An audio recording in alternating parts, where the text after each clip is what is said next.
Bonjour à toutes et à tous, ici Khalil Jebali pour ce Good Morning Market du 21 février 2018. Nous commençons tout de suite avec le rappel légal habituel. XTB France informe les participants que la présentation à venir et les informations qui vont être dispensées ne constituent pas en aucune manière une sollicitation ou incitation à acheter ou vendre des produits financiers. On attaque tout de suite avec le calendrier économique de ce mercredi 21 février. Vous le voyez, salve de statistiques attendues pour aujourd'hui. On a déjà pris connaissance hier soir, ou plutôt cette nuit, du discours de Neil Kashkari, donc président de la Réserve fédérale de Minneapolis et membre du FOMC, l'organe décisionnel de la Réserve fédérale. Par ailleurs, cette journée sera marquée par l'indice P, par la publication des indices PMI, manufacturiers et des services préliminaires pour le mois de février en zone euro, en Allemagne et aux États-Unis, évidemment.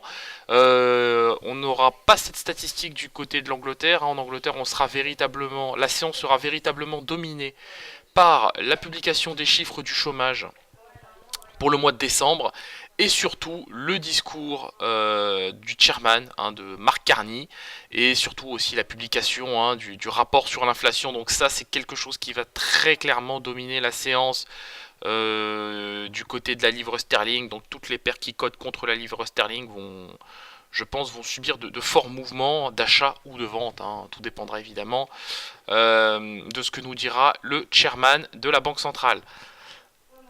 Ensuite, nous prendrons connaissance des ventes de logements dans l'ancien pour le mois de janvier. Donc ça, c'est une statistique attendue, mais qui je pense pas qu'elle aura beaucoup d'impact sur le marché. Et ensuite, surtout à 20h, les minutes du FOMC de la Réserve fédérale. Donc ça, c'est les minutes de la dernière réunion de la Réserve fédérale. Donc ça, évidemment, c'est quelque chose de très attendu par les opérateurs.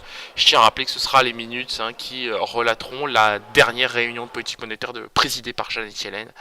Vous le savez, la prochaine sera présidée par notre cher Jérôme Powell. Par ailleurs, les indices européens ouvrent. Alors, au moment où je vous parle, les indices européens ne sont pas ouverts. Il est 9h moins 10. 8h50.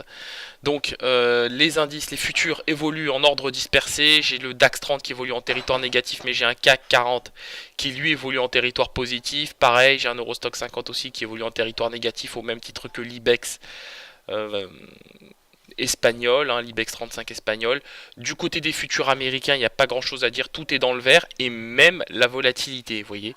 Donc c'est pas évident, voilà, donc je pense qu'on va avoir une séance patinoire là en ce début de séance sur les marchés. Ça va pas être très très très évident. Donc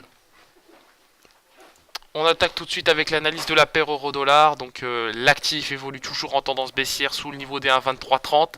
Bon, alors effectivement, dans la mesure où nous restons capés par les moyennes mobiles à 25 et 100 périodes, j'ai clairement un biais vendeur sur cet actif en direction des 1,23 dollars pour 1 euro.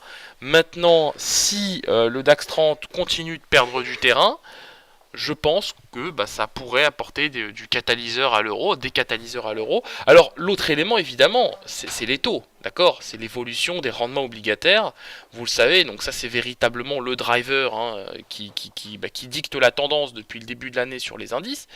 Au moment où je vous parle, le 10 ans allemand le rendement du 10 ans allemand perd 2% à 0,72, donc logiquement ça devrait soutenir le DAX 30. Mais on va voir que c'est pas forcément le cas, ce n'est pas le cas, puisqu'au moment où je vous parle, le DAX 30 perd 0,2%. Donc vous voyez, tout cela n'est pas évident. Pour aujourd'hui, sur l'euro-dollar, j'aurai un léger biais vendeur en direction des 1,23, mais j'attendrai véritablement la publication de toutes les statistiques pour me prononcer sur cet actif. On se quitte sur cette note, on se retrouve comme d'habitude à 15h15 pour notre live trading.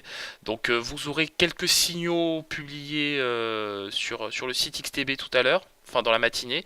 Donc voilà, soyez bien attentifs et puis on fera le décryptage complet de tous ces signaux et le débriefing évidemment complet de tous ces signaux tout à l'heure à 15h15. Merci à vous et à tout à l'heure.